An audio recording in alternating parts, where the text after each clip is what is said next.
Bienvenidos al Ateneo de Granada. Bueno, hoy habéis visto que asistimos a la segunda conferencia del segundo ciclo sobre el valor de los cuidados y que en este caso, pues el título que le hemos puesto ha sido Una mirada de género a los cuidados no remunerados. Y bueno, este tema nos parece especialmente importante porque por una parte nos atañe personalmente a casi todos los que estamos aquí, ya que en algún momento, y puede que ahora, pues hayamos sido cuidadoras, cuidadores. Y luego, por otra parte, pues porque, como todos sabéis ya, la magnitud del cuidado informal, según la literatura, digo la palabra informal según la literatura, aunque no es la más, quizá no es la más adecuada, ¿no? Es abrumadora si lo comparamos con los cuidados que se ofrecen desde el ámbito institucional, ¿no? Y el cuidado informal, como también sabéis todos y todas, pues aún tiene nombre de mujer, aunque los hombres se van incorporando progresivamente al mismo, sobre todo en las últimas décadas, ¿no? Y también es verdad que necesita de políticas públicas pues, que lo hagan visible, que lo protejan y que lo sustituyan cuando sea necesario. Y bueno, para tratar ese tema pues contamos con una conferenciante de lujo. Para mí es un placer presentaros a María del Mar García Calvente, que ya veréis que no solo es una persona pues, con una impresionante trayectoria profesional, sino que en mi caso, además, pues tengo el privilegio de presentaros a una querida amiga. Y bueno, os voy a dar unas pinceladas de su trayectoria, sin detenerme tampoco mucho, porque llevaría mucho tiempo, ¿no? Ella es doctora en medicina, es especialista en pediatría y en salud pública, y ha dedicado pues, la mayor parte de su vida profesional a la docencia, la investigación, la consultoría y la cooperación internacional en la Escuela Andaluza de Salud Pública. Y en la escuela ha desempeñado pues, también tareas de gestión relevantes, desde la dirección del Máster Europeo de Salud Pública y Gestión Sanitaria, hasta la dirección del área de salud pública, pasando también por la coordinación del área de investigación, pero quizá la condición que mejor la define pues, es la de profesora y bueno, profesora con una mirada pues, que siempre ha estado comprometida con la equidad y con la salud como servicio público, ¿no? Igualmente, su compromiso con la perspectiva de género en salud pues, ha sido, yo creo que muy pionero y además ha sido una constante en su trayectoria profesional. Hace pues, ya bastantes años puso en marcha y ha dirigido 15 ediciones del Diploma Universitario de Especialización en Género y Salud, que la verdad ha sido un programa que ha contribuido decisivamente pues, a formar varias generaciones de profesionales que yo creo que en ese programa pues, adquirían una mirada crítica y transformadora en el sentido de incorporar la perspectiva de género en su trabajo, en sus actividades, ¿no? Y bueno, también en este mismo ámbito y muy recientemente, el año pasado, participó en la elaboración del informe de salud y género en Andalucía, el de 2025, pues que lo dirigió, no, lo pidió la Consejería de Salud y Consumo de la Junta, y que también es un trabajo de referencia en el sentido en que refuerza la importancia de incorporar el enfoque de género en las políticas públicas. También ella ha mantenido y mantiene una relación muy estrecha y continuada con el Observatorio de Salud de las Mujeres del Ministerio de Sanidad, con el que colabora habitualmente. Y bueno, su experiencia pues también trasciende nuestras fronteras, ¿no? Fundamentalmente ha trabajado en cooperación en América Latina y en algunos países más que en otros, pero especialmente en El Salvador, donde se pasó un año trabajando en la Escuela de Salud Pública de aquel país, y ha colaborado y sigue en este momento como experta con organismos internacionales como por ejemplo la Unidad de Género y Salud de la Organización Panamericana de la Salud, o el Programa de Género y Derechos Humanos de la Oficina Regional para Europa de la OMS. Bueno, como investigadora ha sido responsable del grupo B09, que se llama Género, Salud y Servicios Sanitarios, del Instituto de Investigación Biosanitaria de Granada, y ha participado en 29 proyectos de investigación, en 19 de los cuales ha sido investigadora principal, siempre centrados en las desigualdades de género en salud y muy especialmente en el tema que nos ocupa hoy, el de los cuidados no remunerados o cuidados informales y su impacto en la salud y en la calidad de vida de quienes cuiden. El proyecto más reciente en este sentido, del que seguramente nos hablará también un poquito esta tarde, es un proyecto multicéntrico que se llama Cuidarse y que es un estudio de seguimiento de la salud y la calidad de vida de mujeres y hombres cuidadores en 2 comunidades, en Andalucía y en el País Vasco. Un proyecto financiado por el Instituto de Salud Carlos III. Bueno, es autora de más de 100 publicaciones científicas, así como libros y capítulos, algunos de los cuales pues yo creo que son referencias imprescindibles, como puede ser, por ejemplo, la guía para incorporar la perspectiva de género en la investigación en salud. Y también ha dirigido tesis doctorales como profesora del programa de doctorado de estudios de las mujeres, discursos y prácticas de género de la Universidad de Granada. Y bueno, también forma parte de asociaciones profesionales y científicas como SESPAS o como la MIP, y también participa como evaluadora de proyectos y como revisora de artículos en algunas de las revistas pues, de más prestigio nacional e internacional, como puede ser The Lancet, Social Science, British Medical Journal, etc. Y bueno, lo que quería deciros es que de todas formas, por lo que hoy nos acompaña sobre todo, a pesar de además de por esta trayectoria, es porque a través de ella pues lleva años reflexionando, investigando y defendiendo que cuidar no puede seguir siendo invisible, ni recaer de manera desigual sobre las mujeres, ni hacerse a costa de la salud y la vida de quienes cuidan.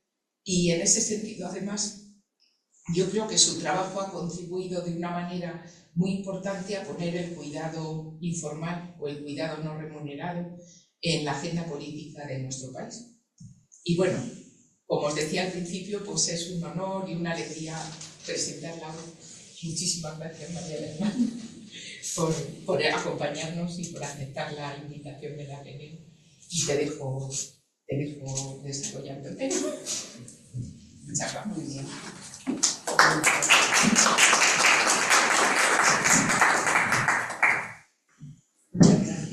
Muchas gracias, Elena, por esta presentación.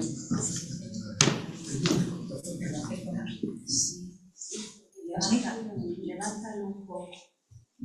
O si quieres te paso. ¿Así se oye bien? ¿Sí? Vale. Bueno, que decía que muchas gracias al Ateneo por invitarme, por supuesto, y a Elena por esta presentación en la que denota efectivamente somos amigas, ¿verdad? Esto no, en fin, no me merezco esta presentación que me ha hecho y se la agradezco mucho.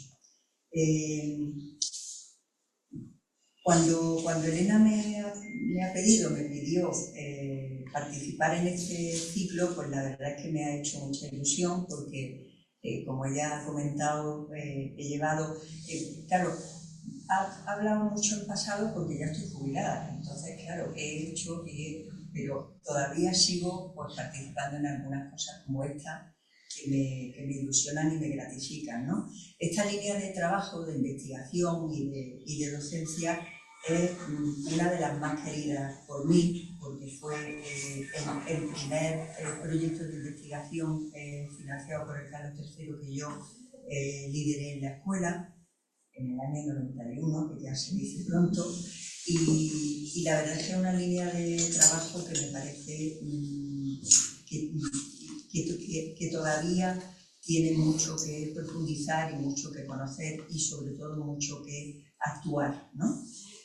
Yo no voy a hablar tanto de actuación porque me comentó Elena que vaya a tener en el mismo ciclo algunas otras intervenciones y mesas dedicadas específicamente a política, aunque al final de la intervención sí que me referiré en parte, ¿no?, a algunas intervenciones sobre el cuidado no remunerado. Pero me voy a centrar sobre todo en dimensionar el cuidado, centrándome en las desigualdades de género que supone el cuidado no remunerado y específicamente, y en lo que yo más he trabajado, ha sido en el impacto que tiene este cuidado, esta función de cuidar de manera remunerada sobre la salud y la calidad de vida y cómo ese cuidado impacta en las desigualdades de género en salud, provocando algunas de estas desigualdades. Bien, pues voy a empezar citando al Foro Económico Mundial, que no es un organismo específicamente ni especialmente feminista, pero que desde hace bastantes años elabora un informe anual que se llama el Global Gender Gap, la brecha de género global, que con datos de unos 150 países, aunque varía dependiendo del año, compara una serie de indicadores. Y este es el informe del año 2021, justamente un año después del inicio de la pandemia por COVID, en el que indicaba que la brecha mundial de género había aumentado en una generación. El Foro Económico Mundial en este informe mide la desigualdad de género en años que faltan para la paridad o para la igualdad total. Fijaros que del año 2020 al año 2021 se había pasado de una brecha de género de 99 años, casi 100, a una brecha de 135. Es decir, habíamos retrocedido 35 años en este indicador, ¿no?, en un indicador global, pero que el mismo informe citaba una de las razones, la brecha en los cuidados, la brecha que se había producido durante la pandemia y que no era más que una exacerbación de la brecha de género en los cuidados que ya existe de manera habitual. No hace falta que venga una pandemia para decirlo, pero la pandemia puso muy en evidencia y muy en relevancia pues cuál era la situación del cuidado no remunerado, porque los servicios formales estuvieron como muy ocupados en otras cosas, ¿no? Bien, aquí en este gráfico yo creo que lo veo yo peor que vosotros y que vosotras. Bueno, la línea indica la brecha, la distancia entre el porcentaje de horas totales que dedicaban los hombres y las mujeres al cuidado de niños, de menores, durante la pandemia. Y veis que en los distintos países la brecha es diferente, pero en ninguno los hombres dedicaban más tiempo que las mujeres, ¿no? Bueno, este cuidado, como ahora veremos, tiene una serie de repercusiones también en otros ámbitos de la vida que hicieron que este índice global de paridad de género retrocediera, ¿no? Aún no lo hemos recuperado. De hecho, el último informe hablaba de 123 años todavía para alcanzar la paridad de género a nivel global, a nivel mundial. Bien, el iceberg es una figura ya conocida porque lo habéis comentado en otras conferencias del ciclo. No me resistí a volverla a poner porque me parece que es una imagen metafórica muy real, una metáfora muy real, en la que, bueno, estos son datos de los primeros estudios que hizo María Ángeles Durán sobre el cuidado no remunerado en salud, la atención a la salud específicamente, en los que cifraba que un 88% del tiempo dedicado al cuidado de salud lo dedicaban precisamente los cuidados informales. A mí la palabra informal no me incomoda, no me parece que sea, sobre todo porque en la literatura inglesa el término informal no tiene el carácter despectivo que tiene en español, y me parece que cuentan bastante bien lo que son estos cuidados, ¿no? Pero bueno, centrándome un poco en la gráfica, veis que ella cuantificaba como un 88% de tiempo dedicado por el cuidado no remunerado y un 12% por el sistema sanitario, ¿no? La gran mayoría de cuidados a la salud, que ella se centraba en este tipo de cuidados específicamente, eran provistos por este sistema oculto de cuidado, ¿no? El concepto de cuidado es bastante amplio y variopinto, ¿no? Podemos encontrarnos diferentes definiciones, ¿no? A mí me gusta esta en el sentido amplio que la utilizan las economistas feministas y concretamente Amaya, Pérez Orozco y compañía, en la que hablan del cuidado como las actividades que regeneran diaria y generacionalmente el bienestar físico y emocional de las personas, y hablan de que son la base misma de la vida. Sin cuidado realmente la vida no sería posible. En la conferencia anterior de Dolors creo que la figura del fémur reconstruido por los cuidados me parece que daba también esta idea, ¿no? Este concepto es muy amplio y precisamente por esa amplitud, luego cuando se trata de investigar sobre el cuidado informal, tiene sus dificultades, porque si todo es cuidado, pues es muy difícil de delimitar, ¿no? Entonces hay definiciones un poquito más operativas, esta también amplia del último documento del Eurofound sobre cuidado informal en Europa, en la que habla de que el cuidado no remunerado se refiere al cuidado, apoyo o ayuda brindada a una persona de cualquier edad. Esto es importante porque luego la mayor parte de las estadísticas y de los números, algunos de los cuales voy a presentar aquí, se refieren exclusivamente a personas mayores. Pero el cuidado es algo muy transversal a lo largo de todas las etapas de la vida, ¿no? En esta definición eso lo tienen en cuenta. El cuidado brindado a personas de cualquier edad por familiares, parientes, vecinos, amigos u otros miembros de la comunidad. Este también es una definición bastante amplia y a mí por eso me gusta. No me gusta hablar de cuidado familiar, porque el cuidado familiar indica que es el cuidado provisto exclusivamente por la familia. Y hay muchas personas que no son familia que también proveen este tipo de cuidado. El requisito, digamos, la característica definitoria es que no reciben remuneración económica a cambio del cuidado que prestan.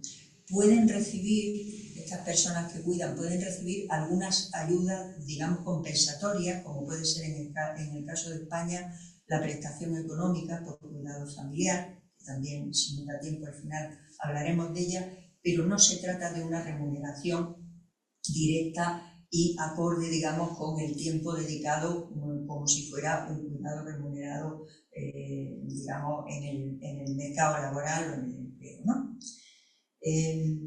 Bien, hay otras definiciones más restrictivas que se usan bastante para la investigación, como es esta también de la Comunidad Europea. Se trata de aquella prestación de cuidado a personas dependientes por parte de familiares, amistades u otras personas que no reciben retribución económica. Incluso esta definición, que es más restrictiva, porque habla solo del cuidado a personas dependientes como tales, es bastante difícil de dimensionar. ¿Por qué? Porque el cuidado no formal, el cuidado que no pertenece al ámbito del empleo, del mercado laboral, es un cuidado circular, es un cuidado que no tiene un inicio de un horario y un final de un horario. Es un cuidado bastante continuo. Es muy difícil establecer los límites entre quién hace, qué hace y durante cuánto tiempo lo hace. Hay muchas tareas que son simultáneas. Tú puedes estar vigilando y a la vez puedes estar haciendo la comida, o puedes estar acompañando y a la vez haciendo otras cosas, con lo cual es un objeto, digamos, de investigación bastante difícil de aprender, por lo menos cuantitativamente. Bien, sea cual sea la definición, sí que está claro que cuando hablamos de cuidado no remunerado hablamos de distintos tipos de cuidados, ¿no? Los tipos más inmediatos y más visibles son aquellos que proveen ayudas para las actividades de la vida diaria, las actividades cotidianas, ¿no? Como puedan ser ayudas para la comida, para el vestido, para la higiene, etcétera, etcétera, ¿no? Estos cuidados directos son los más fáciles, digamos, de aprender, ¿no?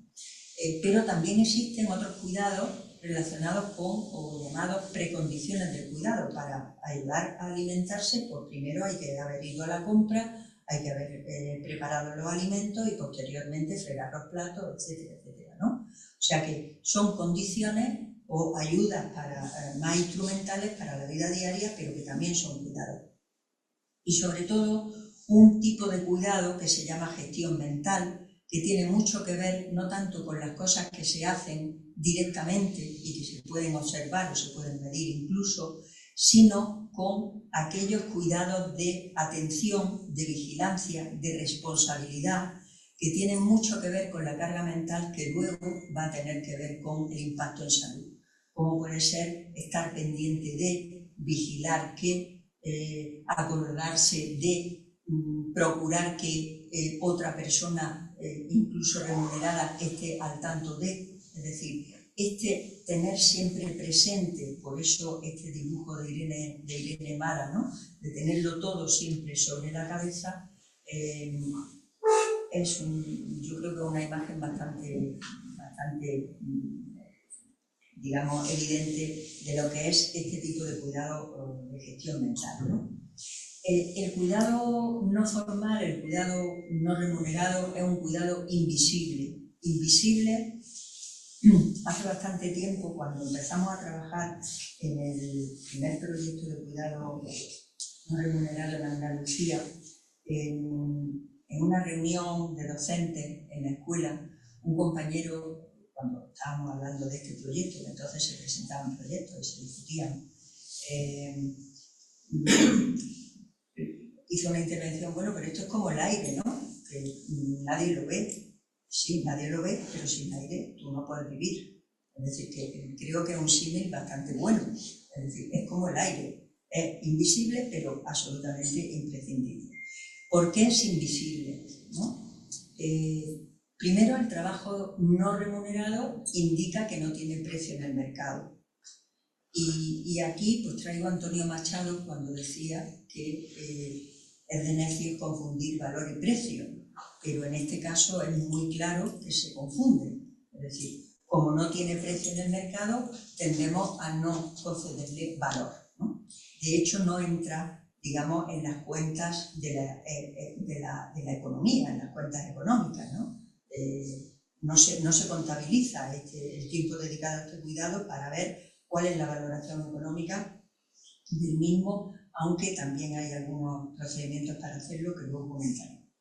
Es invisible también porque se basa en relaciones de parentesco, en relaciones afectivas, en relaciones de amistad, que pertenecen al terreno de lo privado. Por lo tanto, es un terreno bastante oculto a la arena pública. Uno cuida más frecuentemente dentro de los límites del hogar. Esto durante la pandemia estuvo muy claro. La mayor parte de los cuidados, incluso los que estaban siendo exteriores al hogar, volvieron de nuevo al hogar y volvieron a ser ocultos, invisibles, no eran evidentes. Esto también contribuye a la invisibilidad. Y sobre todo, y en esto quiero incidir porque es a lo que nos vamos a dedicar esta tarde, es una función adscrita por el rol de género a las mujeres. Y las cosas de mujeres, ya sabemos que en una sociedad patriarcal como la que todavía vivimos, son cosas minusvaloradas y muchas veces invisibilizadas. Y el cuidado, por lo tanto, lo es.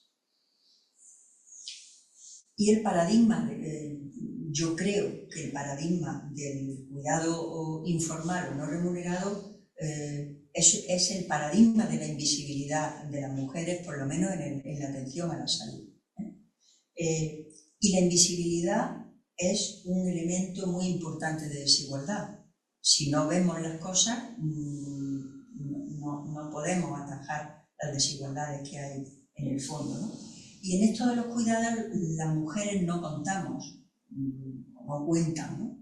No contamos en los números, porque normalmente esto no está cuantificado, y ya he comentado uno de los aspectos que es el económico, pero hay muchos otros.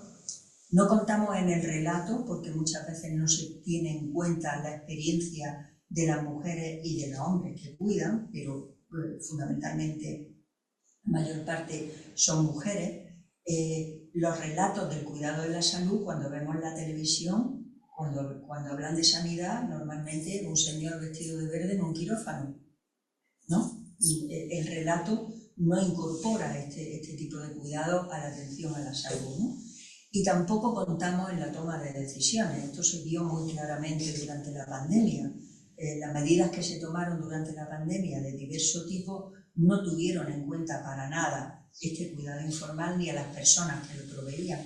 De hecho, yo siempre lo señalo porque me parece algo como muy evidente, entre los grupos poblacionales que se priorizaron para vacunar frente al COVID en la primera etapa, no estaban las personas que cuidaban.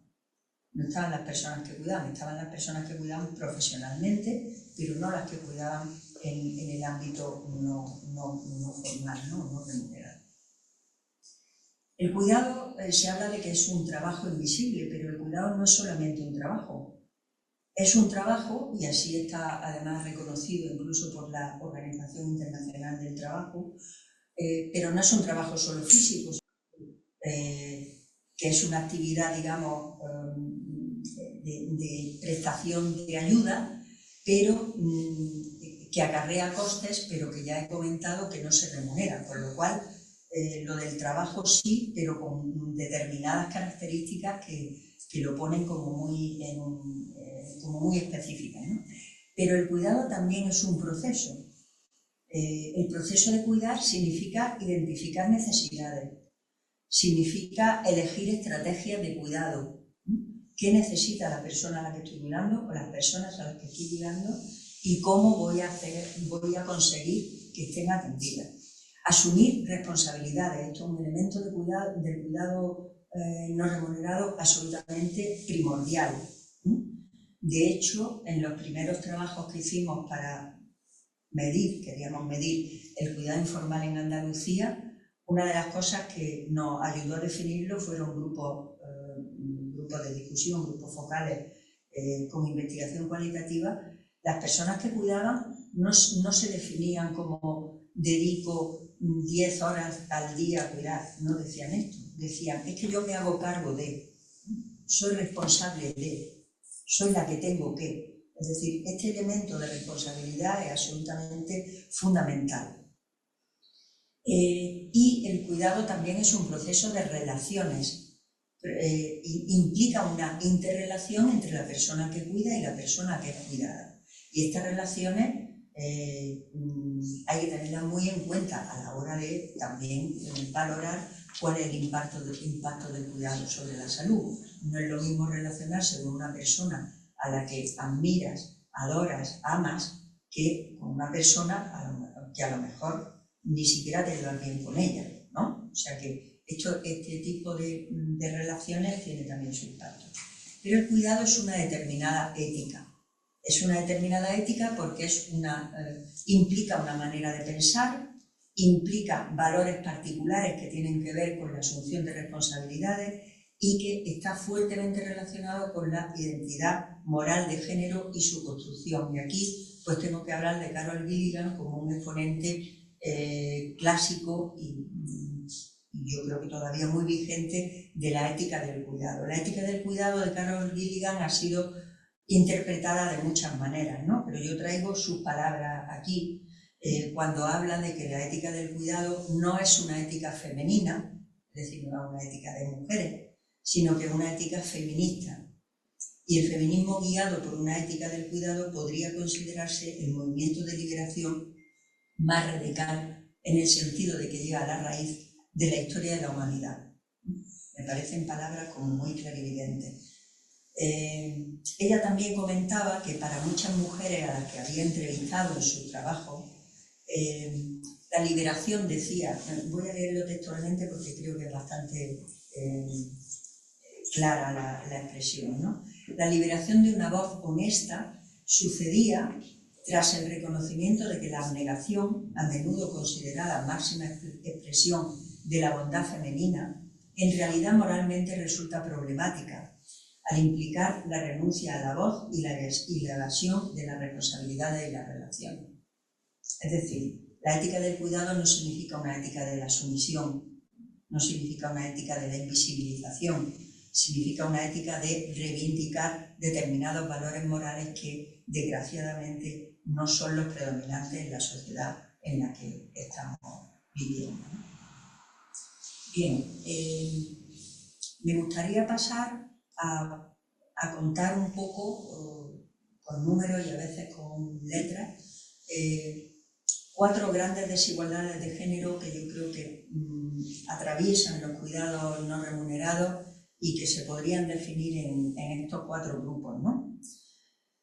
Desigualdades de género en la responsabilidad de cuidar, en el trabajo de cuidar, en la forma de afrontar los cuidados y en los impactos que cuidar tiene sobre la vida.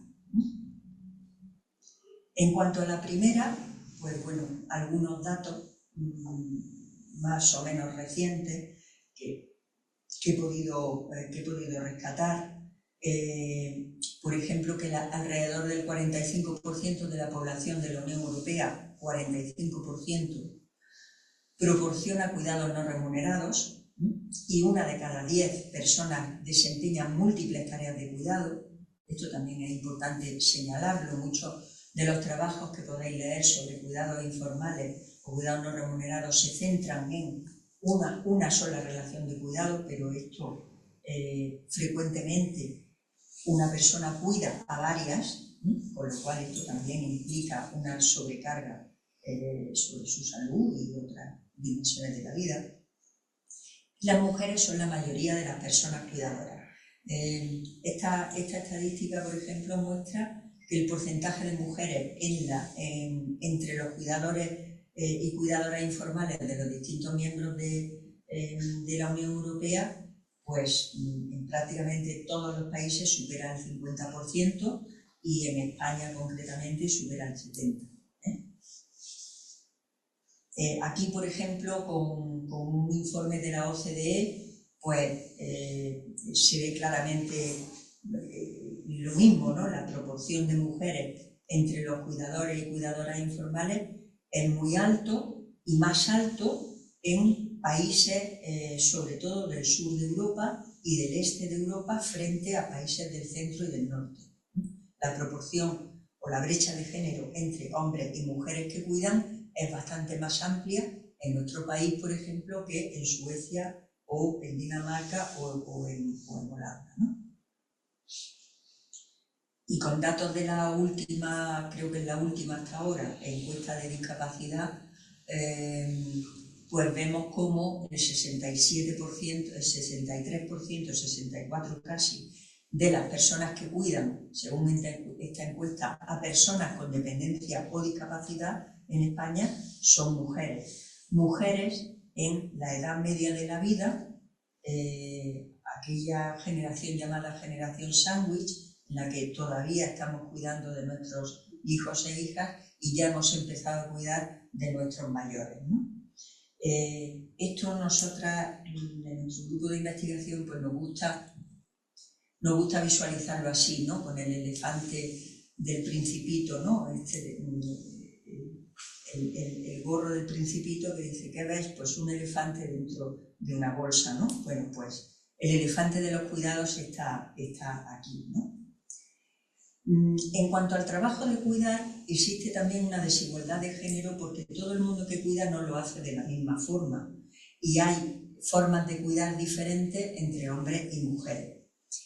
Aquí, por ejemplo, se ve cómo la intensidad del cuidado, si veis las barras más claritas, son intensidades bajas de cuidado, menos de 20 horas a la semana, en lo que habitualmente se establece como un cuidado de menor intensidad, y más de 20 horas a la semana son las barras más oscuras.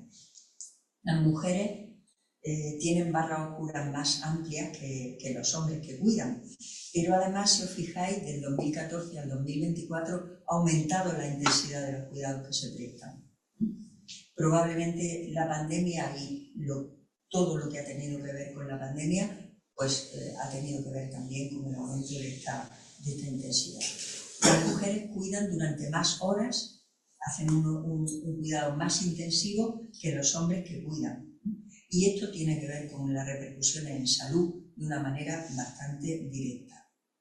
El promedio de horas de cuidado en España, por ejemplo, es el mayor de los países de la Unión Europea y máximo para las mujeres, 28 horas a la semana, en comparación con 21 para los hombres que cuidan.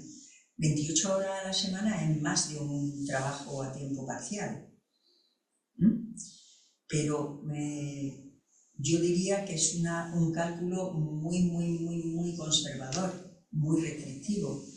Nosotras en el trabajo, en el proyecto Cuidarse que ha citado Elena, hablábamos de intensidades por encima de 100 horas a la semana, es decir, de grandes cuidadores y cuidadoras que tienen un impacto determinado sobre la salud que no tiene que ver con las personas que cuidan 1 o 2 horas a la semana. No son situaciones comparables, ¿no?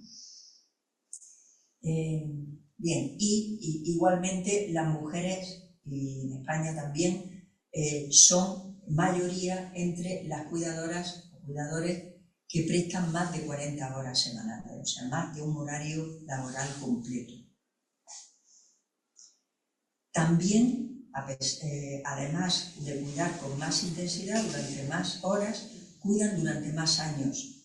Cuando comparamos la situación de los hombres que cuidan y las mujeres que cuidan llevan cuidando más años que los hombres. Entre otras cosas, porque las mujeres empiezan a cuidar mucho antes. Los hombres cuidadores fundamentalmente se centran en las edades mayores de la vida. Es decir, este porcentaje de hombres cuidadores que está, digamos, surgiendo, ¿no?, o que está visibilizándose en los últimos años, están centrados sobre todo en hombres mayores que cuidan de sus parejas también mayores, pero que tienen unas necesidades mayores que ellos, ¿no? Sin embargo, las mujeres empezamos a cuidar mucho antes. En los 20 y tantos ya estamos, bueno, ahora los 30 y tantos, ya empezamos a cuidar a nuestros hijos e hijas y luego continuamos a lo largo de toda la vida. Pero es que además las tareas de cuidado que se prestan son diferentes entre hombres y mujeres. Las mujeres, como veis en este gráfico, tienden a prestar más ayudas, tipos de cuidados que tienen que ver con ayuda a la vida diaria, cuidados que son continuados, cuidados que requieren una dedicación todos los días de la semana. Cuando una ayuda a vestirse o ayuda a levantarse o ayuda a alimentarse, no tiene fines de semana, son los 7 días. Esa necesidad persiste durante todo el tiempo. Y en cambio los hombres predominan más entre los cuidados que tienen que ver con la movilidad o tienen que ver con el mundo exterior, con hacer gestiones externas, ¿no?, con ir al banco, con acompañar al médico, etcétera, etcétera, ¿no? Es decir, los tipos de cuidados que prestan las mujeres y los hombres son diferentes. Aquí, por ejemplo, en este es un último informe que ha hecho Oxfam Intermón sobre la cuenta de los cuidados en España, a través de encuestas, y veis cómo en las distintas tareas la brecha es mayor y favorable, no diré favorable porque esto no es ningún favor, pero digamos que es positiva en las mujeres en determinadas tareas, como por ejemplo la primera, la brecha mayor es poner la colada, y en cambio hay tareas en las que esta brecha se invierte y veis que es negativa, que son las tareas relacionadas con la gestión económica, ¿no?, con tomar decisiones sobre la gestión económica o con gestionar los gastos de la casa, ¿no? Bien, en tercer lugar, quería plantear las desigualdades de género en la manera de afrontar y de asumir los cuidados, ¿no? No nos convertimos en cuidadoras y cuidadores de la misma manera. Nuestro proceso para ser cuidadores y cuidadoras es diferente. Las mujeres asumimos el rol de cuidado como natural para nosotras. Lo tenemos naturalizado, es lo que tenemos que hacer. Y estos son mandatos de género que todavía están muy presentes en nuestra sociedad. Si hay alguien que tiene que cuidar, digamos que la preferencia recae sobre una mujer, ¿no? Esto significa que asumirlo es una obligación moral, una obligación social, a veces una autoimposición, es decir, las propias mujeres nos solemos sentir culpables cuando no prestamos ayuda, pero también es una imposición externa.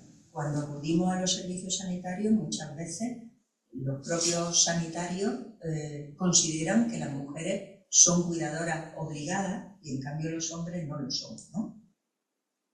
Por lo tanto, no asumir ese papel es penalizado socialmente. Si no somos las cuidadoras que se espera que seamos, socialmente estamos penalizadas de muchas maneras, ¿no? De muchas maneras. Somos malas madres, malas hijas, malas esposas, no cuidamos lo suficientemente bien, a esta persona le ha pasado esto o ha tenido tal complicación porque el cuidado no fue suficientemente bueno o suficientemente atento. En cambio, los hombres asumen ese rol de cuidado como un rol prestado. Los hombres suelen cuidar cuando, hablando mal y pronto, cuando no tienen otro remedio. Es decir, cuando no hay mujeres alrededor que asuman esa tarea, por muchos motivos. O bien porque no hay familiares cercanos, o bien porque son personas mayores cuyos hijos, hijas ya o no existen o están fuera, por muchos motivos, pero normalmente los hombres que cuidan lo son, digamos, de manera ocasional o cuando las circunstancias no dan otra salida, ¿no? Este rol es de alguna manera altruista, es considerado por ellos como cuidar es algo fuera de su rol normal y por lo tanto es algo como muy valorado.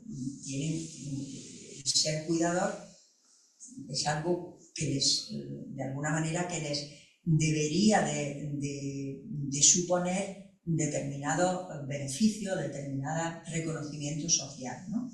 Y no asumirlo, pues no es penalizado. Cuando un hombre no cuida, normalmente no se le suele culpar socialmente porque no cuide, sino que, bueno, no sabe, no le han educado, realmente son tareas que no son las que habitualmente hace, etcétera, ¿no? Y en cambio, asumir ese rol es premiado, ¿no? Yo recuerdo hace unos años vi en Facebook un vídeo que se hizo, bueno, entonces era Facebook, ahora otras redes, ¿no?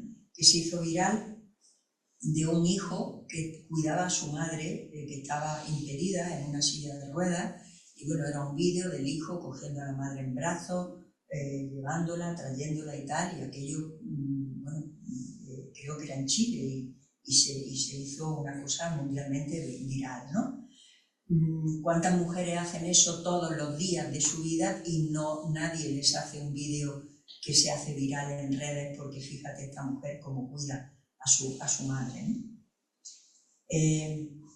Esto, bueno, no lo he dicho, pero esto que estoy contando son análisis que nosotras hemos hecho de estudios cualitativos, entrevistando a hombres y a mujeres que cuidan y profundizando de una manera cualitativa en cuál es su experiencia y en múltiples aspectos del cuidado, ¿no?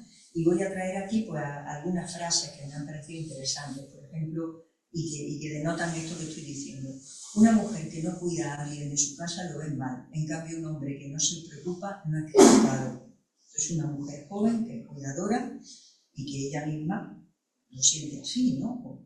Este hombre, también cuidador, este hombre concretamente cuidaba a su mujer que estaba impedida en cama por un proceso degenerativo, y él decía, a mí me admiran por lo que hago y yo es que realmente estoy dedicado íntegramente a mi mujer. Es decir, me admiran porque soy admirable, porque realmente estoy dedicado a ella, ¿no?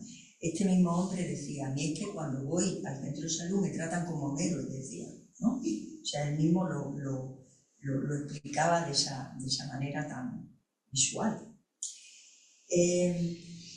También,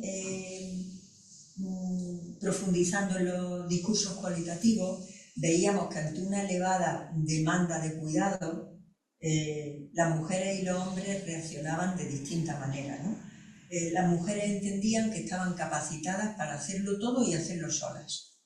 Es decir, yo tengo que hacerme cargo de esto y además si no me hago cargo de todo esto y lo hago bien, algo se pone en cuestión. Por lo tanto, no pido ayuda hasta que ya la situación es absolutamente insostenible, ¿no? Asumen mayor número de tareas más relacionadas, como he dicho, con las actividades de atención diaria y que tienen también un mayor impacto en la salud, ¿no? En cambio, los hombres, cuando son sometidos a una elevada intensidad de cuidado, buscan apoyos antes. Buscan apoyo porque no es su rol, no es su papel, no se sienten obligados a hacerlo todo y hacerlo solos y buscan apoyo antes incluso de que la situación haya llegado a un límite de una situación muy estresante y perjudicial para su salud. Por ejemplo, delegan tareas antes que las mujeres, comparten responsabilidades, realizan tareas menos pesadas y cuando solicitan ayuda y les preguntan qué tipo de apoyo necesitarían, pues de acuerdo con esto, las mujeres tienden a pensar más en ayudas instrumentales que les permitan, digamos, cuidar en mejores condiciones, por ejemplo, la ayuda económica, y los hombres, en cambio, piensan más en ayudas que les permitan ser relevados, aunque sea temporalmente en el cuidado, por ejemplo, horas de ayuda a domicilio. Aquí, por ejemplo, pues dos frases que he extraído, ¿no? Yo prefiero, esta era una mujer que cuidaba a un hijo con parálisis cerebral infantil. Decía, yo prefiero que el dinero me lo den a mí y seguir siendo yo la que cuide al niño. Hoy por hoy, pienso que nadie va a ser capaz de cuidar a mi hijo como lo hago yo. Es decir, ella misma se corta, digamos, las posibilidades de tener otro tipo de apoyo que no sea el que ella siga cuidando a su hijo. Este hombre decía, habrá que meter una mujer que me ayude, pero algo me tienen que dar. Yo preferiría que me pongan una mujer para que venga 4 o 5 horas y me ayude, pero algo me tienen que dar. O sea, son dos ejemplos de lo que estaba diciendo antes, ¿no? Bien, y ya un poco para centrarnos en el impacto de cuidar sobre distintas dimensiones de la vida, voy a traer datos del estudio Cuidarse. El estudio Cuidarse lo iniciamos en 2013, financiado, como ha comentado Elena, por el Instituto Carlos III. Es un estudio de seguimiento que incluyó más de 800 personas, cuidadoras y cuidadores, hombres y mujeres, en Granada y en el País Vasco, y como ya digo, eran personas que cuidaban a algún dependiente, es decir, cuidadores y cuidadoras de alta intensidad. Bien, pues, como veis en esta gráfica, siempre las mujeres, más que los hombres, percibían consecuencias negativas de cuidar sobre sus relaciones sociales o familiares, sobre su vida laboral o profesional o económica y sobre su salud. En todas hay una brecha de género, como veis, una diferencia. Las mujeres declaran un porcentaje más alto que los hombres, ¿no? Y concretamente las consecuencias laborales más frecuentes eran las de no puedo permitirme tener un trabajo porque el cuidado no me lo permite, y fijaros la brecha tan enorme que hay aquí entre los hombres y las mujeres. O desde eso hasta tengo problemas económicos por el hecho de cuidar, ¿no? Esta pregunta además ya establecía por el hecho de cuidar, es decir, no tengo problemas económicos en general, sino tengo problemas económicos por el hecho de que estoy cuidando, ¿no? Bien, y el impacto sobre la salud, que es en el que nosotras hemos profundizado más, digo nosotras porque lo que traigo aquí no es fruto solamente mío, sino que es de un grupo de trabajo que lleva muchos años trabajando en el tema y, bueno, los resultados son de todas, ¿no? El impacto de cuidar sobre la salud tiene que ver con todos estos elementos, ¿no? Con el tipo de tareas de cuidado que se hacen, con la multiplicidad de roles. Las personas que cuidan no solo son cuidadoras y se dedican exclusivamente a eso, sino que tienen otras tareas. Por ejemplo, uno de los elementos importantes de sobrecarga es compatibilizar la responsabilidad de cuidar a alguien, por ejemplo, una persona mayor dependiente, con otras labores de cuidado, como pueden ser los hijos o las hijas. Una mujer nos decía: yo es que no soy su cuidadora sola, soy su enfermera, soy su psicóloga, soy su economista, ¿no? Es decir, esta multitarea, ¿no?, que supone el cuidado.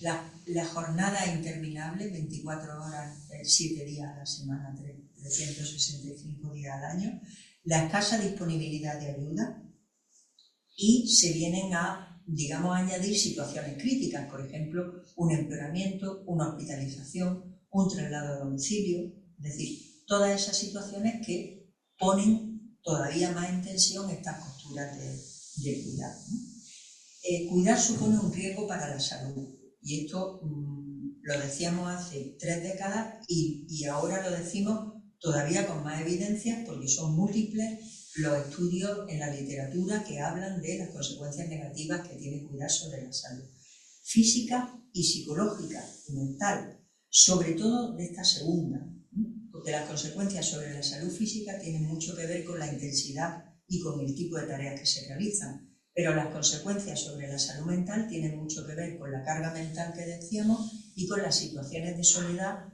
que normalmente las personas que cuidan asumen. Hemos dicho que se hace en un contexto del hogar normalmente y de aislamiento, ¿no? Bien, el cuidado se ha mostrado, incluso con un análisis de cortisol, de niveles de cortisol en sangre, etcétera, que está relacionado con un mecanismo, actúa con un mecanismo similar al estrés crónico. Un mecanismo de estrés crónico sería parecido a cómo actúa el cuidado continuado de una persona.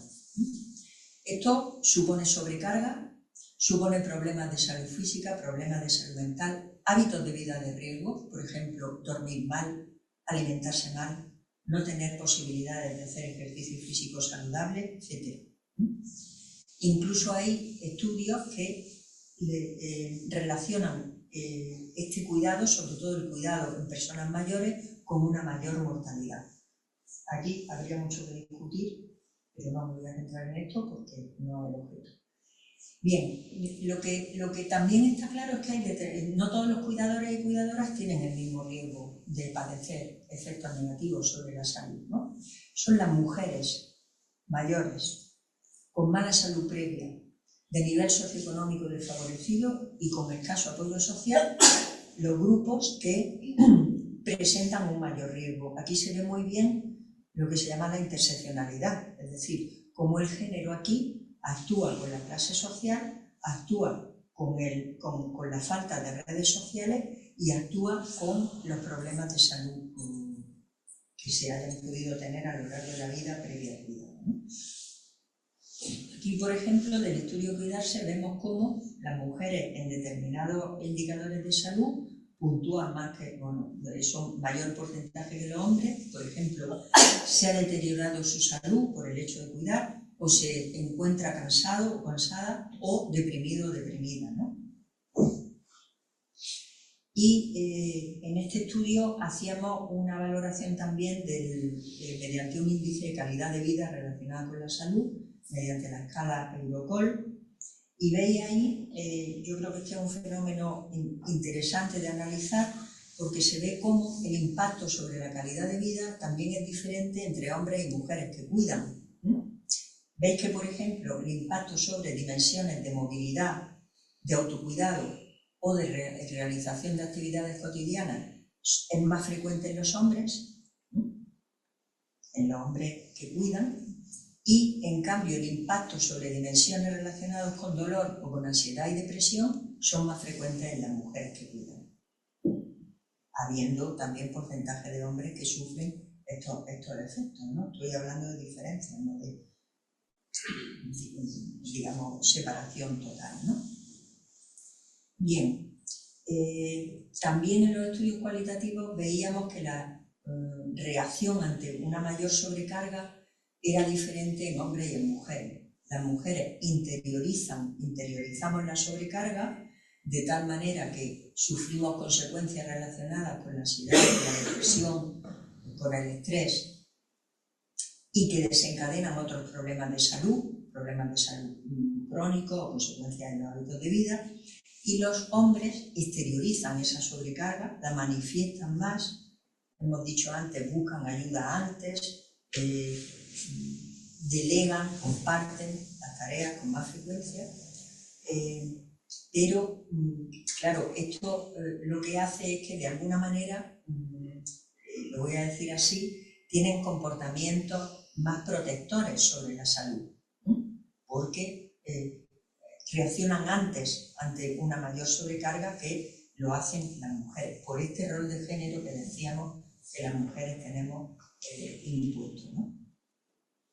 En resumen, cuando hablamos de las distintas investigaciones, pues podemos asegurar, con Marika Morris, que es una de las investigadoras canadienses que trata este tema, que son las desigualdades de género en las condiciones en las que se prestan los cuidados, también el menor acceso y control a los recursos materiales y simbólicos, por ejemplo, la obligación moral de cuidar, menor capacidad real de elegir si cuido o no, los que podrían condicionar un mayor impacto sobre la salud de las mujeres que de los hombres que cuidan. Y para terminar, porque creo que ya me estoy pasando, le he pedido a Elena que me avise, pero muy bien. Vale, para ir terminando, voy a hablar un poco de cómo la relación entre los cuidados formales, los cuidados profesionales y el cuidado informal. Y esto va a tener que ver con el objeto de este ciclo, ¿no?, de las políticas de cuidado, ¿no? Está claro, creo que a esta altura bastante claro, que si el cuidado no remunerado supone un impacto mayor y más negativo para la vida de las mujeres, el desigual reparto entre los servicios formales y los informales de cuidado tendrá un mayor impacto sobre la vida de las mujeres. Es decir, que el sistema formal y el sistema informal no están separados y aislados, sino que interactúan mutuamente. Aquí, por ejemplo, datos también de la Unión Europea, en la que se ve la enorme desproporción que hay entre el uso de ayuda formal e informal. Las columnas azules más altas es el porcentaje de personas que reciben cuidado exclusivamente del cuidado informal, y las otras columnas son o bien exclusivamente formal o bien una mezcla de los dos. Está clara la desproporción. Entonces, esta desproporción actúa de manera desproporcionada, valga la redundancia, sobre la calidad de vida y la salud de la mujer. Y aquí también podemos ver cómo si relacionamos cómo están los servicios formales de atención y la proporción de cuidado informal que se presta, vemos que es en los países, en las regiones en las que el cuidado informal es más frecuente, lo es en países donde el cuidado formal está más debilitado. Es decir, en países donde no hay o hay menos o de peor calidad servicios formales de atención, el sistema informal cubre esa necesidad de una manera desproporcionada. Pero además, la intensidad de los cuidados, que aquí lo he comentado antes, es un factor muy importante para el impacto negativo en salud, también es proporcional o mejor dicho, inversamente proporcional a los servicios formales. Se ha visto que en países como, por ejemplo, países del norte de Europa, donde los servicios formales están muy establecidos, muy desarrollados, no es que el sistema informal, las cuidadoras y cuidadoras informales no actúan, pero con una intensidad mucho menor y proveyendo cuidados de distinto tipo. cuidados mucho menos instrumentales y de ayuda para hacer actividades, y cuidados mucho más afectivos y de apoyo, lo que pueda ser relaciones familiares y sociales. Es decir, que si subimos los servicios formales, probablemente mejoraremos las condiciones de las personas que cuidan en el ámbito informal. Cuando hablamos de esta proporción, decía al principio que lo del valor y el precio no se debe de confundir. Bueno, pues se puede poner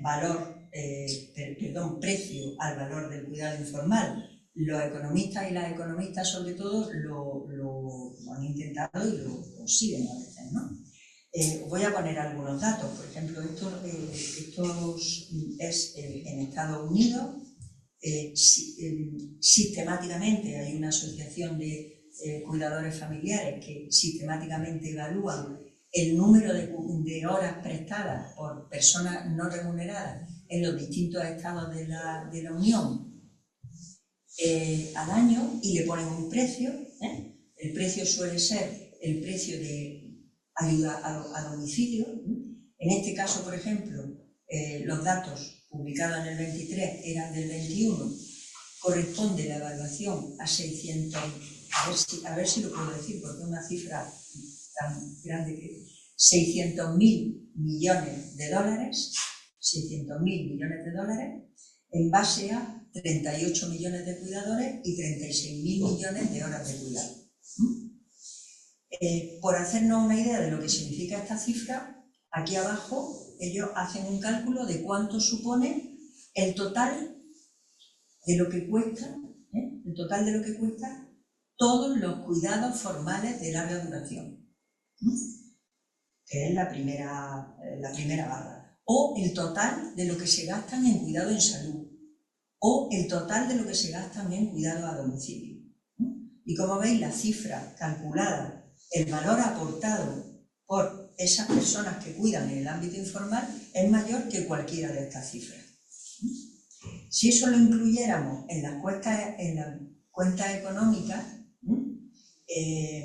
a lo mejor los equilibrios del PIB variaban, pero no es lo mismo.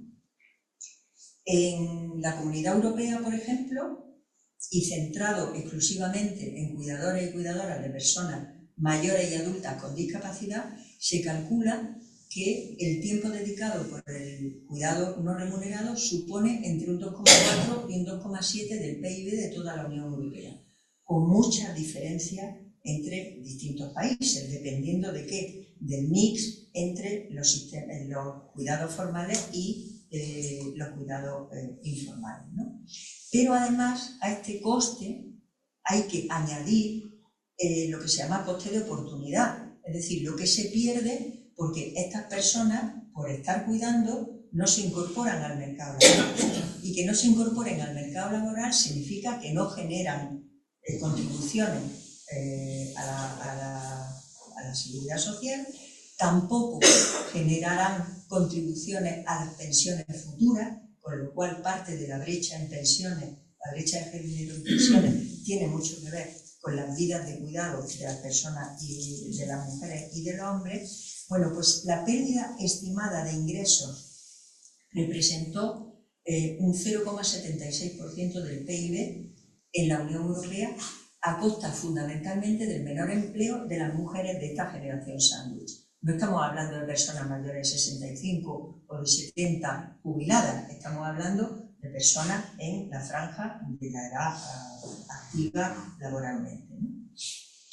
En España no he encontrado la evaluación con los datos, no sé si se ha hecho, con los datos de la última encuesta de discapacidad. Esta del anterior es un trabajo de Juan Oliva y colaboradores, economistas de la Universidad de Castilla-La Mancha, en la que, a base de los datos declarados en la encuesta de discapacidad del 2008, calculaban a precio, que pongo ahí abajo, en una opción y en otra. La valoración 1 era de la comunidad que menos pagaba por ayuda a domicilio en aquel momento, en el 2008, y la valoración 2 es de la media de lo que pagan todas las comunidades autónomas por ayuda a domicilio. Fijaros las dimensiones, ¿eh? Esto es solamente cuidados, horas de cuidado no remunerados a personas mayores de 65 años con discapacidad o dependencia. O sea que ya nos hemos centrado, hemos bajado, el embudo es muy estrecho. Bueno, pues todo ese embudo estrecho, en la valoración 2, en la media de todas las comunidades autónomas, suponía 41.200 millones de euros. Recordad que el rescate a la banca del 2008 supuso oficialmente 40.000 millones. Y esto suponía un 3,79% del PIB en España. Pero es que en Andalucía, que es una comunidad en la que se presta una proporción de cuidado informal muy alta, estos valores proporcionalmente eran mayores, más de 8.000 millones y 5,8 del PIB de Andalucía. ¿Vale? O sea que ya pueden dar una medalla de Andalucía a las personas cuidadoras que se ocupan de cuidar en sus casas a personas que lo necesitan. Bien.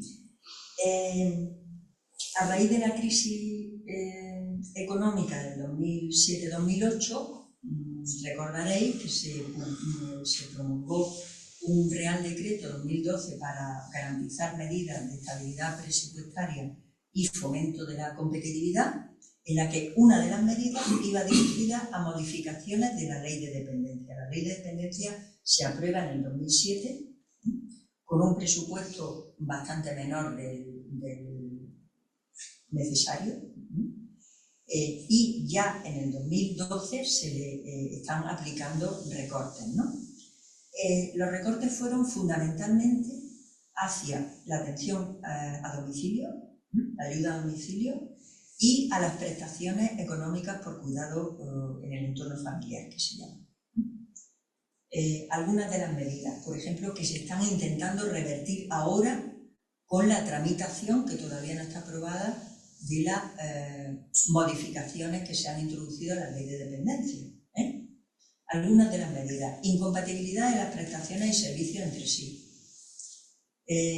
Las prestaciones económicas por cuidado familiar que fueran reconocidas pero no recibidas, porque hay ahí un decalaje de tiempo, dependiendo de las comunidades, de varios meses, dejarían de producir efectos retroactivos. Es decir, que aunque te lo hubieran reconocido en el año 2008 y te la dan en el año 2010, no te pagan retraso.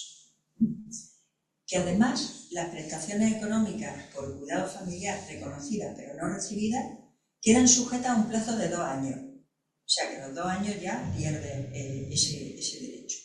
La seguridad social de los cuidadores, lo pongo entre comillas porque siempre utiliza el término masculino, pasa a tener carácter voluntario. Esto es un eufemismo.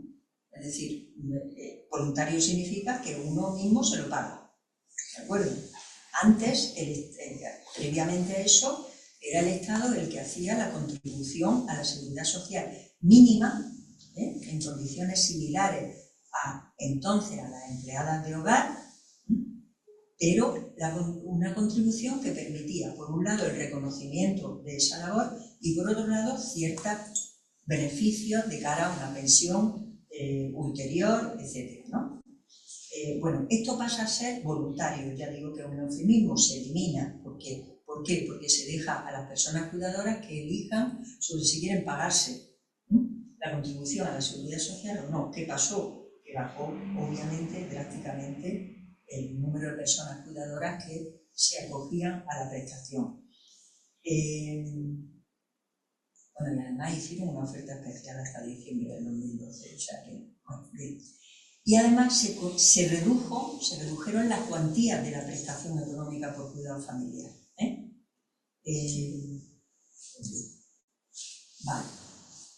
La situación a día de hoy, pues las prestaciones está la distribución en las distintas comunidades autónomas de los distintos tipos de prestaciones. Aquí habría mucho que discutir, pero no voy a entrar en eso porque no es el objeto, pero sería interesante. Por ejemplo, en Andalucía, el 80% de las prestaciones pone que son en servicio, y el 18,4% prestación económica por cuidado familiar. Veis, por ejemplo, que hay muchas diferencias entre la Comunidad Valenciana o Cataluña o las Islas Baleares. Esto depende mucho de comunidades autónomas, concretamente también elementos como la dispersión geográfica, como la disponibilidad de servicios, etcétera, etcétera. Quiero que os fijéis en esa pequeñísima columna naranja que aparece arriba del País Vasco y un poquito en Castilla y León.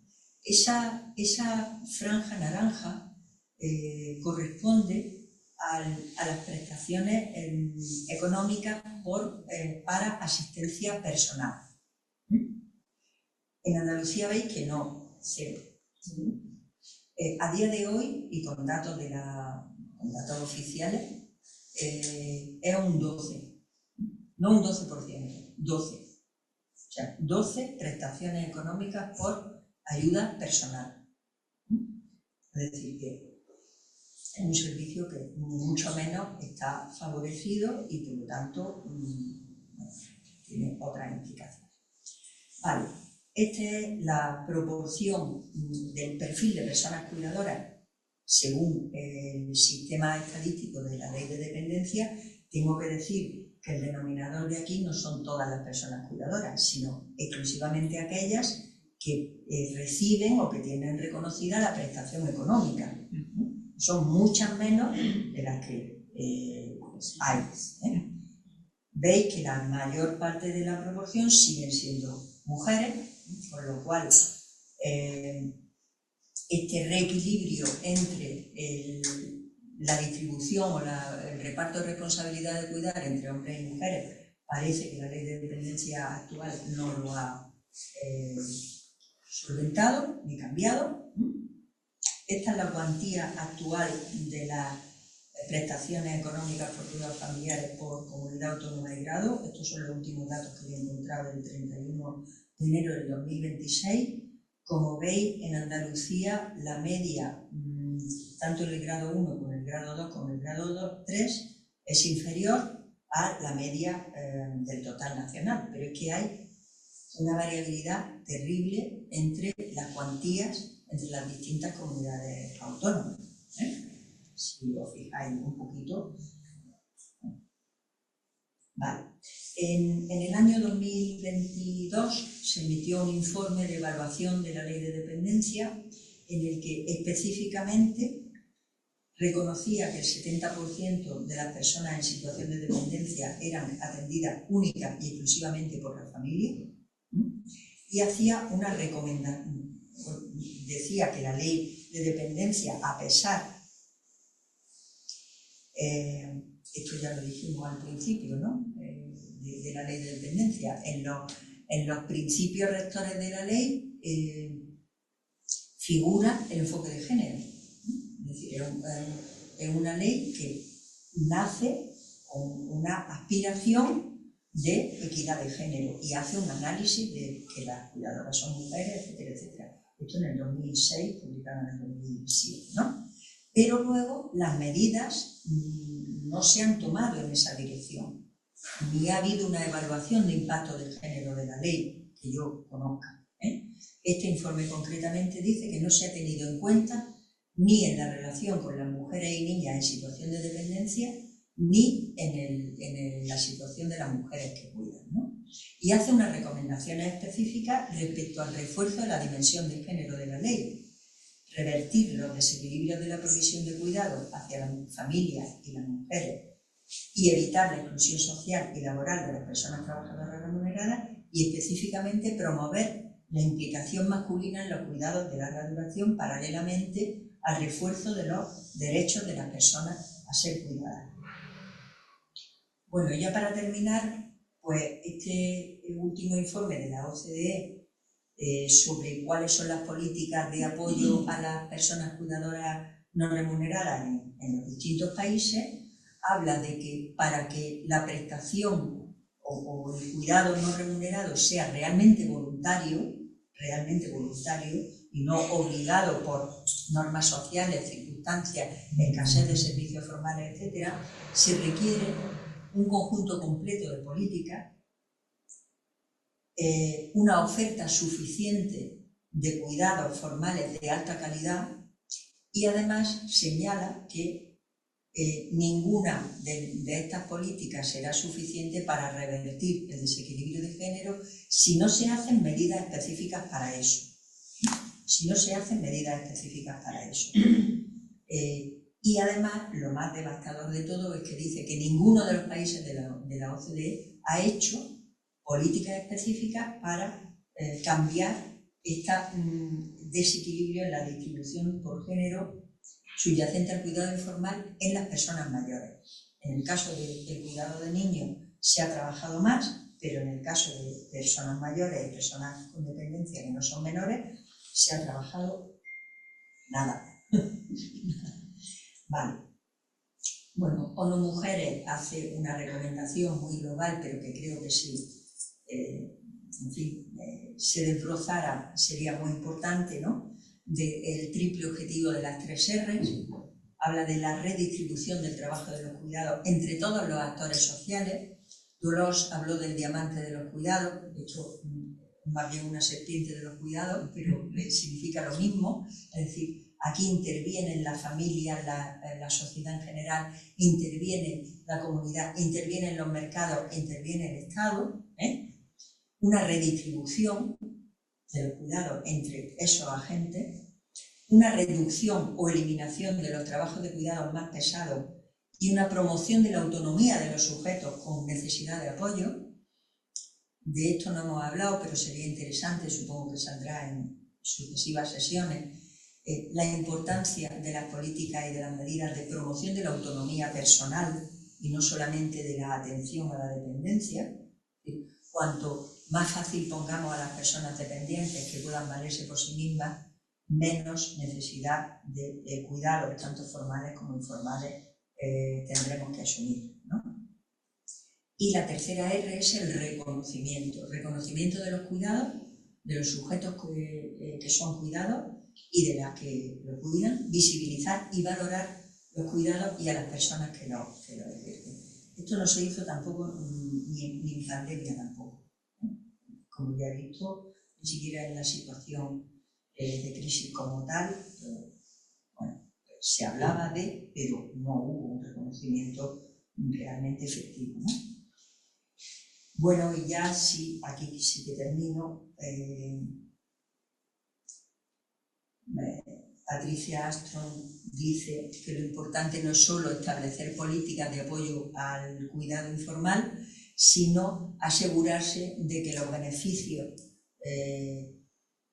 de esas políticas se reparten equitativamente entre hombres y mujeres. Y para eso hay que hacer un análisis previo también de cómo pueden afectar las intervenciones y las políticas a la vida de los hombres y las mujeres de manera diferencial. Y a qué grupos dentro de las mujeres y de los hombres pueden afectar más. ¿Las políticas públicas pueden perpetuar la desigualdad de género en los cuidados? Bueno, yo creo que hay determinadas cosas que hay que evitar. Por ejemplo, las pueden perpetuar cuando se invisibilizan o minusvaloran los cuidados. Cuando se trata a las personas cuidadoras, sobre todo a las mujeres, como un simple recurso para cuidar. Cuando se revictimiza a las personas que cuidan, convirtiéndolas en pacientes.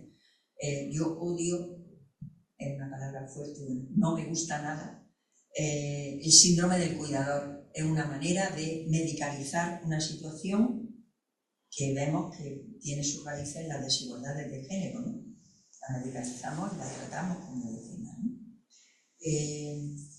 O bien penalizando cuando no cuidan bien o utilizándolas como instrumento, por ejemplo, para prevenir el síndrome de claudicación del cuidador. El otro día leía una noticia de que un señor que estaba cuidando a otro señor mayor y lo había asesinado, había alegado en el juicio como descargo suyo, que padecía el síndrome del cuidador. Esto ya me parece que es un poco llegar al extremo, ¿no?, de la mala utilización de este término. Cuando se priorizan intervenciones, medidas, políticas que atiendan a necesidades puramente prácticas y no estratégicas para cambiar los desequilibrios de género. Cuando no se reconoce el derecho de las mujeres a no cuidar, a no someterse a la norma social que dice que ellas son las que tienen que cuidar. O cuando no se ponen en marcha políticas que favorezcan la corresponsabilidad entre hombres y mujeres y entre familia y Estado. Y ya para terminar, pues no olvidéis jamás que bastará una crisis política, económica o religiosa para que los derechos de las mujeres vuelvan a ser cuestionados. Esos derechos nunca se dan por adquiridos. Y estamos, desgraciadamente, viviendo situaciones en el contexto de crisis política, económica, religiosa y de otro tipo, que yo creo que la advertencia de Simone de Beauvoir está plenamente vigente en estos momentos. Y muchísimas gracias por vuestra paciencia.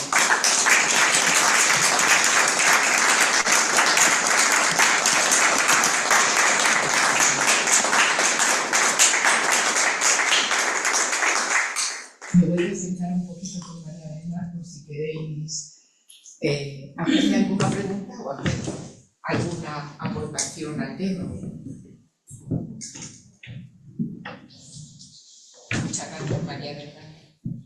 Gracias a vosotros por escucharme. Creo que me he pasado bastante del tiempo, pero bueno. No, ha sido más o menos.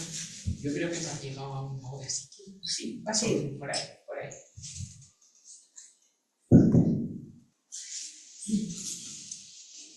Espero que hayan sido ganas de discrepar, plantear preguntas o hacer comentarios. Cuando más que hacerse preguntas, está tan claro que ha sido planteado y tan tranquila que vamos, creo que desde hace mucho tiempo nos vemos venir, y además hace 40 años, cuando hablábamos del feminismo y los cuidados, pues se nos echaban encima, porque esto ya lo he hablado yo con él. Todavía hoy hay mucha reticencia, pero cuando se hablaba de que el feminismo tenía que ir al lado de los cuidados y la ternura, pues, y del pacifismo, como se está viendo ahora, pues parece que eso no tenía que ver mucho con el feminismo. Aunque cada día más vemos que la construcción del feminismo depende de eso, aunque no queremos que nos releguen. Y he tomado la palabra también porque me tengo que ir a cuidar, porque he tenido un nieto hace 14 días y no quería dejar de daros la enhorabuena, porque es fundamental la difusión que a esto le vamos a dar a través de la grabación y de todo lo demás, para que no decaiga, aunque luego les cueste tampoco matar a 500.000 niños que han costado tanto cuidar, porque claro, cuando hablamos de cuidado casi siempre hablamos del cuidado de los mayores porque es un problema que nos afecta como mayores, ¿no? Pero la vida humana sigue teniendo muy poco valor para los estadistas, y esto es lo que nos debemos plantear también desde el feminismo, que no podemos consentir. El pacifismo tiene que venir a vivir. Muchas gracias. Gracias. El feminismo no solo tiene que ver con los cuidados, sino que yo creo que el núcleo duro de la desigualdad de género está en los cuidados. El núcleo duro, esa parte del diamante que ya no se puede, esperemos que se pueda, pero cuando tocas ahí ya salta ¿cómo se llama? El grito, ¿no? Sí, pierde la cara. El núcleo duro. Sí, y la ternura es otra cosa que parece, se puede calibrar menos, se puede hacer menos estadísticas sobre la ternura, pero es verdad que la ternura no va unida a la mujer, va unido al ser humano que fue capaz de cuidar tiernamente el fémur roto, ¿no? Entonces es otra cosa que se refleja muy bien en los cuentos de la criada. Entonces, que fue una distopía tan real, tan a tiempo hoy en día, que eso es otra cosa que no queremos hablar tampoco. Y si desaparece la ternura, desaparece una parte muy importante de lo que es ser humano, ser humano. Y hablamos de ética, de estética, y tienen que aparecer esos otros sentimientos, pero bueno, estamos en el camino. Luchadoras, vosotras, incansables.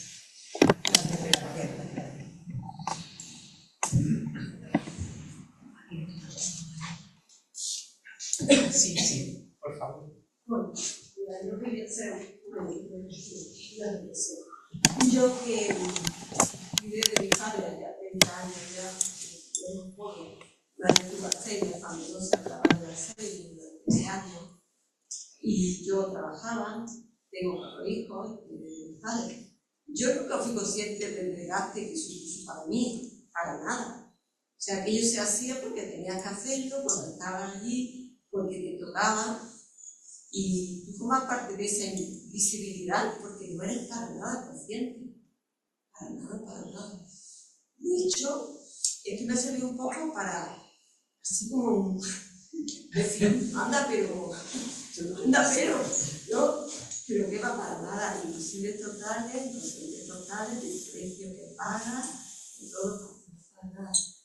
Bueno, ahora ya si hablamos de este tema, pero estoy hablando de hace entre 20 y 30 años, ¿no? Entonces sí que es verdad que hace 18 horas que se hacían 18, no pasaba nada. Otra cosa porque tenía 30 y tanto y el cuerpo te daba, ¿no? Pero que el desgaste que tiene, no es que no te lo reconozca nadie, es que no lo reconoces. No sé si eso cambia. Es muy importante lo que dices, porque el otro día, repasando un poco las últimas publicaciones que he mirado para preparar esto, precisamente la publicación que cito aquí, ¿no? del Eurofound, dice que una de las dificultades más grandes que se han encontrado para cuantificar, ¿no? qué proporción de personas en la Unión Europea son cuidadoras no remuneradas. Muchas de estas personas no se reconocen como cuidadoras. O sea, no reconocen que lo que están haciendo sea esto que estamos hablando de cuidados no remunerados, ¿no? Sino que es lo que ha señalado, lo que tengo que hacer. Señalan además, me ha parecido muy interesante, señalan además un colectivo un grupo al cual se le presta muy poquita atención en este tipo de estudios, que son los cuidadores jóvenes. Las personas jóvenes que cuidan y que no se reconocen como cuidadoras.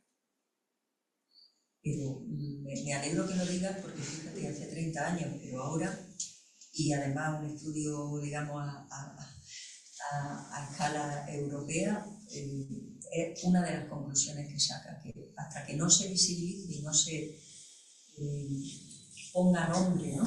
a esto que se hace de la manera más normal del mundo, no sabremos cuál es la dimensión. Aún así, el 45% de la población europea cuida. O sea que... Gracias por la parte que me toca. Sí. Yo me quiero atrever porque soy muy nueva en todo esto, tenía que escucharos, pero es que no puedo dejar de escuchar a la compañera y su historia va muy unida a la mía, porque yo he cuidado a mi madre toda la vida con Alzheimer también y era como una programación, a mí ya ella en vida, que no está, me lo decía, yo te he tenido para cuidar, para que tú me cuides la base. Cómo eso me atravesó todo, no te conozco 50 años todavía, no quiero buscar culpables, pero se cargó mi salud desde que nací, sin querer echar culpa a mis progenitores porque lo hicieron como supieron con los recursos que tenían. Yo actualmente estoy en hospitalización por un trastorno, por un TCA. No sé si puedo salir por ahí o no, pero sí que afectó de una manera a cómo a mí me programaron y lo que yo, por haberme hecho esa creencia religiosa, cultural, de los tiempos, de aquellos tiempos de un padre franquista, de un padre autoritario, ¿no? Y yo pues, con el rol de niña buena tenía que cuidar a esos padres. Entonces me fui creando una identidad que a lo largo de mi vida, yo me vine aquí a Granada, que no sé Granada, estudié y tal, Pero lo estudié como que eso estaba ahí, pero mi vida era el cuidar a mi familia, porque yo había nacido para eso. Y así lo hice, cuidé a mi familia, me casé, cuidé a un hombre, recibí un doctorado, 2 hijos, y hasta el final, 11 años, con un Alzheimer, toda la vida. Y ahora digo, ¿y quién cuida de mí?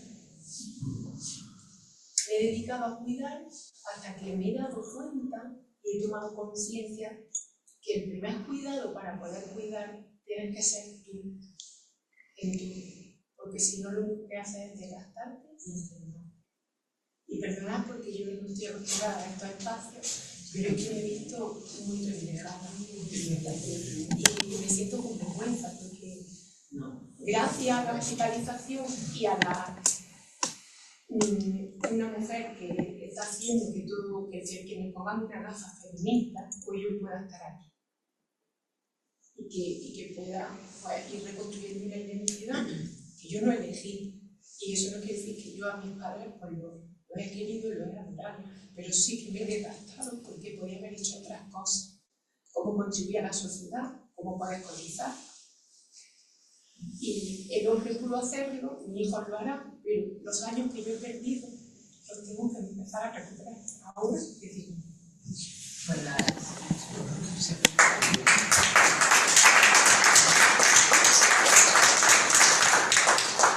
Bueno, solo por comentar, muchas gracias por estos testimonios, porque estoy recordando cosas que nos decían en los grupos de discusión, en las entrevistas que hemos hecho. Una de las mujeres que participó en los primeros grupos que hicimos, la mujer de Sailín, que estaba cuidando de sus padres, de los dos, y ella decía, cuando le preguntábamos, ¿y cómo es que es usted la que cuida, no? Esa era una pregunta.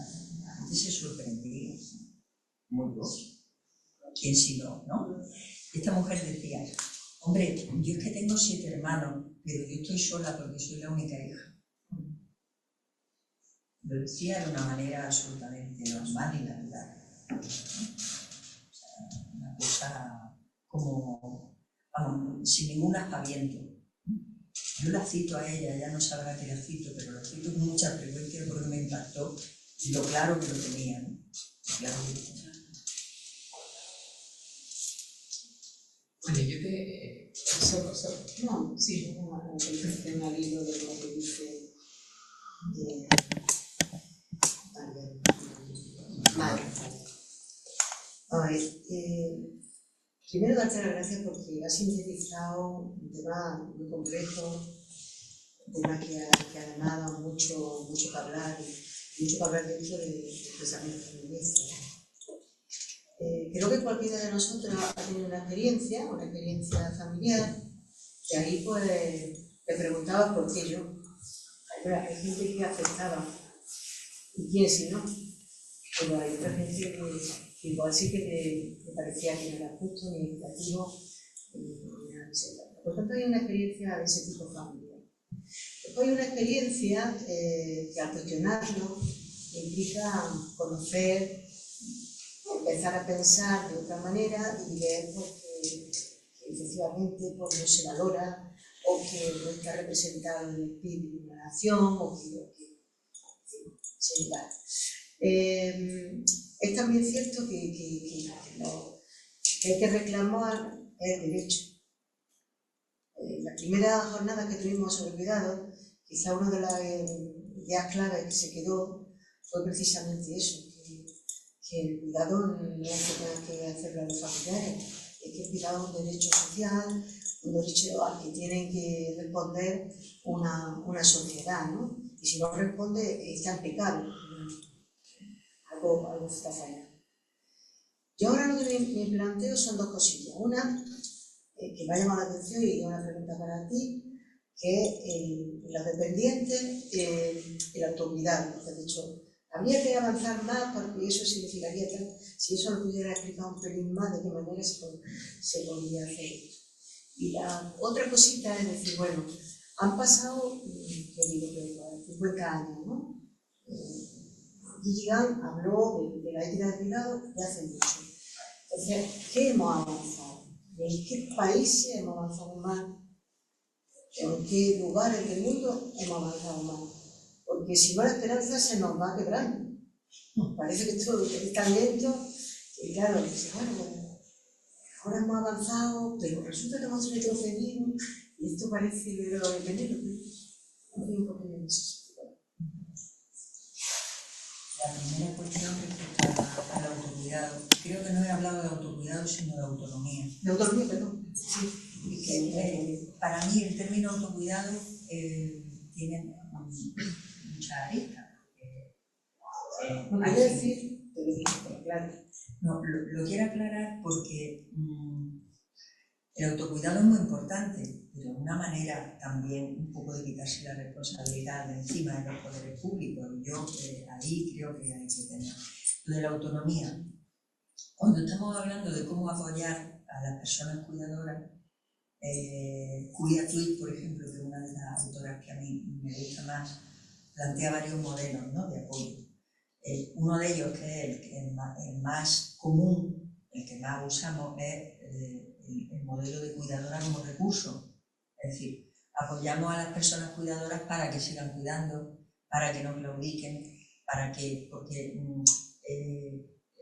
¿cómo vas a cuidar bien si no te cuidas a ti misma? Todo este tipo de mantener. Claro que es importante, pero mantiene el status quo, no impugna nada, ¿no? No impugna nada.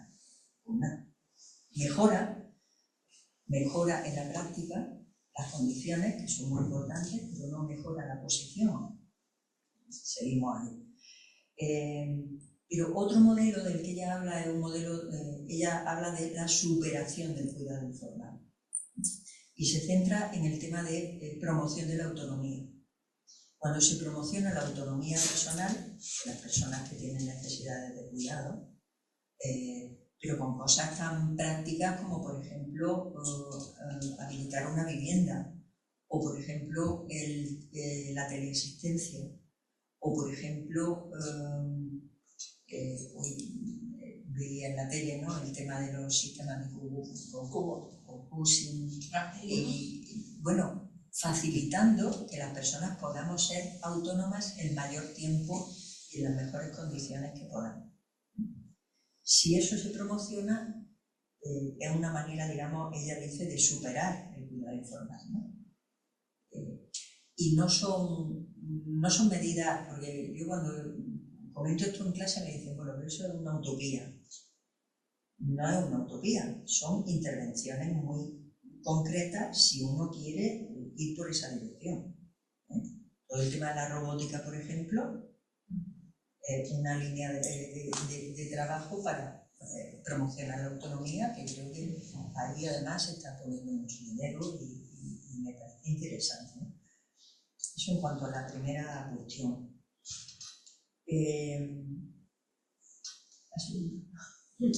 No, era un poco que hemos avanzado, quiero decirte, para no perder la esperanza, digamos, sí, en el tiempo que ha pasado y cómo lo ves tú, que la has estudiado, Yo no soy una persona especialmente optimista, que me conocen saben que no lo soy, pero sí que me gusta pensar en cosas positivas, ¿no? Por ejemplo, creo que en algunos países de Latinoamérica se ha avanzado bastante en políticas de cuidado. Uruguay, por ejemplo, Chile, en su momento. Se ha avanzado bastante en poner las políticas de cuidado en el centro de la agenda política. Y creo que eso es importante y que era impensable hace 30 o 40 años. Cuando nosotras empezamos a trabajar sobre cuidados informales, la gente decía, ¿esto qué es? ¿De qué habla? ¿No? Que no sé, era difícil concretar, ¿no? Pero también a nivel social creo que se ha avanzado bastante. Las mujeres de nuestra generación, y digo bien de la nuestra, ya no esperamos que sean nuestras hijas las que nos cuiden. Más bien, no queremos que sean nuestras hijas las que nos cuiden. O sea, preferimos otras alternativas y no asumimos, como decía antes la compañera, ¿no? Tú estás aquí para cuidarme a mí. Y creo que eso socialmente está cambiando. Nuestras propias hijas no asumen así de manera tan automática: yo te voy a cuidar cuando lo necesites. Entonces, yo creo que los valores sociales en ese sentido han cambiado, pero muy lentamente. Todavía hay una proporción muy alta de personas, si consultas algunas encuestas que se hacen en la Unión Europea y tal, te sorprende, yo me sorprendo de cómo hay todavía un porcentaje superior a un 40% de los hombres europeos que dicen que la contribución, el papel más importante del hombre es ganar dinero y el de las mujeres cuidar a su familia. O que cuando no hay cuidados de servicio infantil disponible, es la mujer la que se tiene que quedar en casa. O sea, todavía estamos en esa... Por eso digo que hemos avanzado, pero ojo que no puedo ser más optimista de lo que del esfuerzo que estoy haciendo para ser optimista. Creo que sí que hemos avanzado porque no estamos en la situación de hace 40 años, en ese sentido, en conciencia social, pero muy lentamente. María Elena, tiene una cosa, porque yo no me resisto a hacerte una pregunta concreta.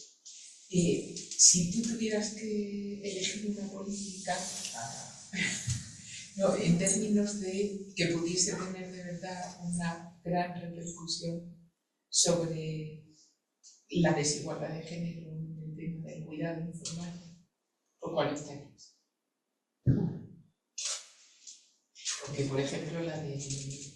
A ver, depende de a qué nivel estemos hablando. Si estamos hablando a largo plazo, sin duda ninguna, y no, en fin, a pesar de ser un topicazo, pero creo que es muy importante la educación. O sea, me parece que no vamos a poder cambiar eso que señalaban aquí, ¿no? De políticas para cambiar la desproporción, ¿no? y la desigualdad.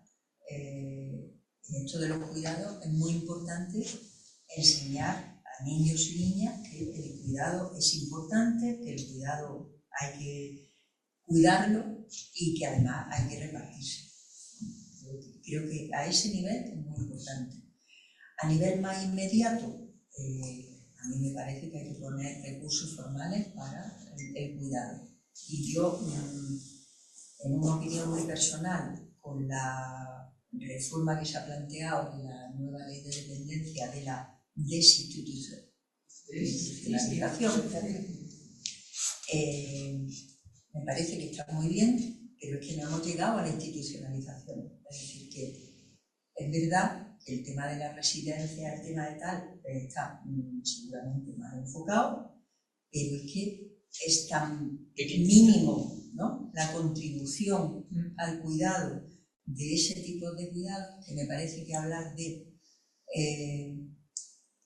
devolución al hogar, etcétera, etcétera, corremos el riesgo de estar ahí como a poco que nos descuidemos nos vamos a resbalar otra vez a que la responsabilidad está dentro de la familia y dentro del hogar.